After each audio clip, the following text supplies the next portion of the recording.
সুদানের ভাই না এরা চুল কাট रुको जरा सबर करो ও ফোন দেখা লাগে রে সুদানের ভাই না এরা চুল কাটিবা রইছে সুদানের বউ এটা দেয় টেহা কি আমি দেই না তুমি দাও। স্কুলে পরে বাল ফেলবেন নাকি এনে চুল কাটো সুদা রইছে না এটা দাও পাগল দেখাই হয় না ওই বাসা না তুমি যে এটা তো দিবা না তুমি টেহা দেই না বলে টেহা দেই না ও এত বড় হইছে টেহা ছাড়া তুমি তো টাকা দাও পাগল হইছে তুমি এটা বুঝো না টাকা বেশি না আমাদের গার্লফ্রেন্ড আছে গার্লফ্রেন্ডের খরচ দেবেন নাকি আমি না পেন কি চুল কাটি সব সুদানের বউ কইছে কিনা দেখছ কিনা কইছি তুমি তো আনে তুই জানো না বাবু জানা দুই তিন টাকা গার্লফ্রেন্ড আছে ওটা খরচ আছে না কিনা তুমি তো স্যাটারে খালি পাওয়া লাগে তুমি স্যাটারে বাবু হইছো গার্লফ্রেন্ডে খরচ কেন দিব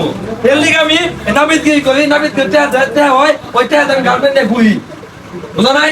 শেষ আমার সব শেষ করবো আমার সব শেষ করবো তুমি খালি যাই না মেয়ে যাও কা তুমি যাও কই না গেছে গা আর তোর ভালো মন্দ করবো না যাও যাও শেষ नचिया